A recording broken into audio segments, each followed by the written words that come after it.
Praise the lord. యేసు నామమే జయము. మన రక్షకుడు మన విమోచకుడైన యేసుక్రీస్తు అతి పరిశుద్ధమైన నామములో అందరికీ వందనాలు. చిన్న ప్రార్థన ద్వారా రాత్రికాల వాక్య భాగం ధ్యానించుకుందాము. పరిశుద్ధుడ మహాగణుడైన దేవ యేసయ్య, సర్వాధికారినైనా మీకే వేలాది వందనములు, కృతజ్ఞత స్తుతి స్తోత్రం చెల్లించుకుంటున్న దేవ రాత్రికాల సమయంలో ప్రభు వాక్య భాగం ధ్యానిస్తుండగా వాక్య భాగం ఒక అర్థములు సహాయం చేసి మీ కృపల బలపరిచి మీకు మాదిరిగా మమ్మల్ని నడిపించమని చిన్న ప్రార్థన యేసునామములో అడిగి వేడుకుంటున్నాడు తండ్రి. Amen amen.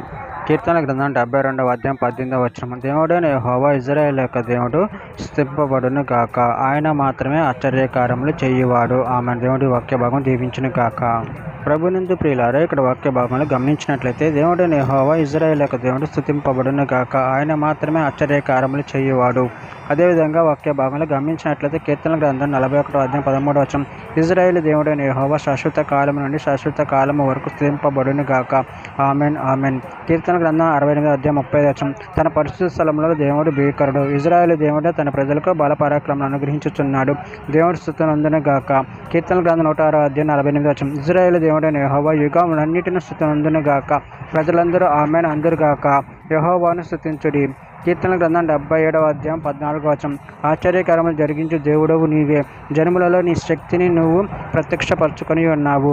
కీర్తన గ్రంథం 86వ అధ్యాయం 10వ వచనం. నువ్వు సృజించిన అన్ని జనులందరూ వచ్చి నీ సన్నిధి నమస్కారం చేయుదురు, నీ నామమును గణపరచుదురు.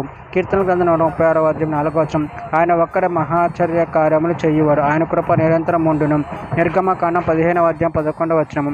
యెహోవా వెలుపలలో నీ వంటి వాడెవడు, పరిశుద్ధతను బట్టి నువ్వు మహనీయుడవు, స్తుతి కీర్తనను బట్టి పూజ్యుడవు, అద్భుతములు చేయువాడువు, నీ వంటి వాడెవడు. యోబు గ్రంథం 9వ అధ్యాయం 10వ వచనం. ఎవడైనా తెలుసుకున్న లేని మహత్తైన కార్యములు, లెక్కలేని అద్భుత క్రియలు ఆయన చేయుచున్నాడు. దానియేలు గ్రంథం 4వ అధ్యాయం 3వ వచనం. ఆయన సూచక్రియలు ఎంతో బ్రహ్మాండమైనవి, ఆయన అద్భుతములు ఎంతో ఘనమైనవి.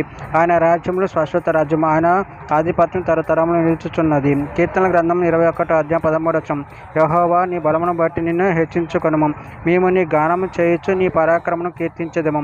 కీర్తనల గ్రంథం 140వ అధ్యాయం 5వ వచనము. మహోన్నతమైన నీ ప్రభావ మహిమను, నీ ఆశ్చర్యకార్యములు నేను ధ్యానించెదను.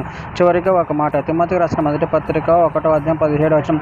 సకల యుగంలో రాజు అండి అక్షయుడును అదృశ్యుడును అద్వితీయ దేవునికి ఘనతయు మహిమయు యుగములు కలుగును గాక. ఆమెన్.